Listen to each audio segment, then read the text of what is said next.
Tonight, American politics have been given another major warning sign because the 2026 midterm elections are no longer some distant political event. They are beginning to take shape right now. Tuesday's primary elections produce victories and upsets and defeats that could tell us a great deal about where both political parties are heading into November. And perhaps most importantly, the results show that neither Donald Trump's influence over the Republicans nor the Democratic establishment influence over its own voter is absolute. The biggest surprise came out of Florida, where progressive Democrat Angie Nixon pulled off an unexpected victory in the Democratic Senate primary. Nixon had defeated Alexis Vindman, a former national security official who became nationally known after testifying during the first Trump impeachment proceedings. Her victory represented another important sign that the progressive wing of the Democratic Party remains capable of challenging the establishment-backed candidate. And this victory becomes even more significant when you consider the financial disparities between the candidates. Nixon was heavily outspent, yet she still managed to defeat an opponent who is viewed by many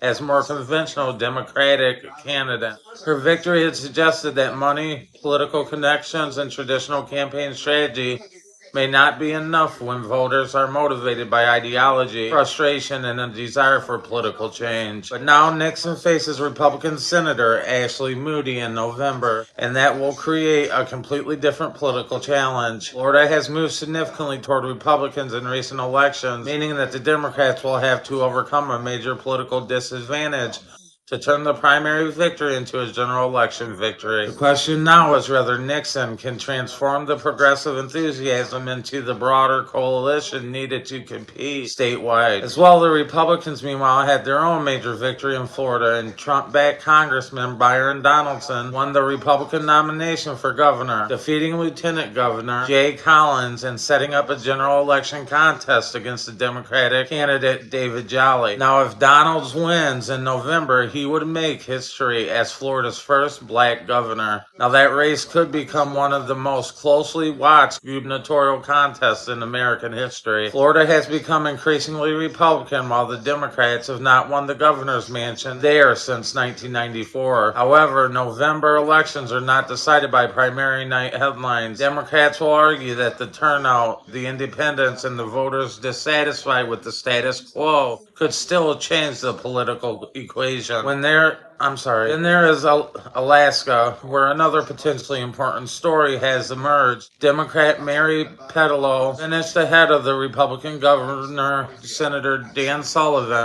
incumbent Senator Dan Sullivan, in the state's nonpartisan Senate primary, giving Democrats a potentially serious opportunity to compete for the Senate seat and currently held by the Republicans. Because Alaska uses ranked choice voting, however, the November race could become much more complicated than the traditional two-candidate contest. Perhaps the biggest lesson from these primaries involves Donald Trump himself. Trump remains enormously influential inside the Republican Party, and his endorsements are clearly what helped some candidates, including Byron Donalds.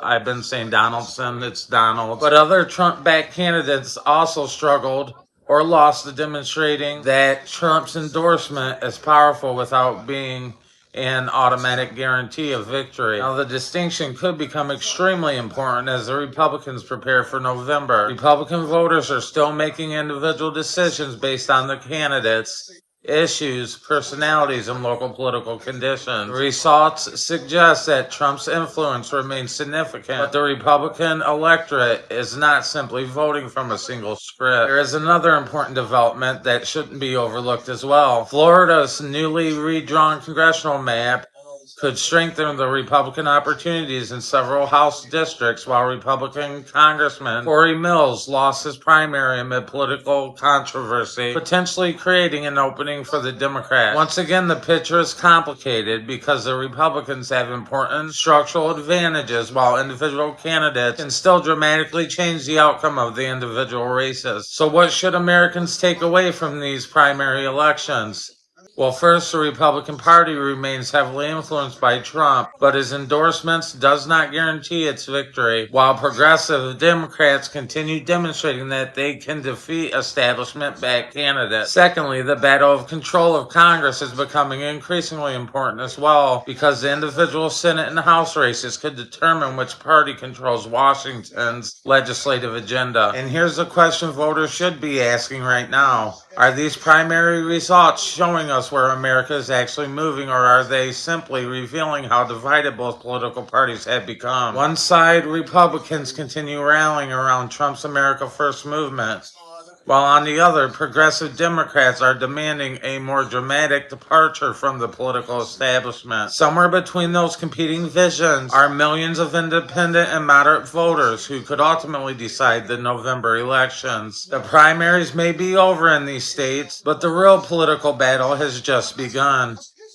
The candidates have been chosen, the alliances are becoming clearer, and the fight for control of Congress is officially entering its next phase. Between now and November, expect the rhetoric to become louder, the advertising more aggressive, and the stakes considerably higher. Because when Americans finally walk into the voting booth this fall, they will not simply be choosing individual candidates. They will be deciding which political vision has the power to shape Washington next.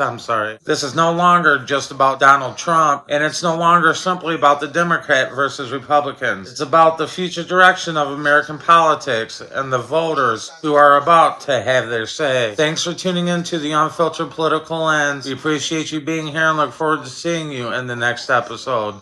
Thanks for watching. Peace.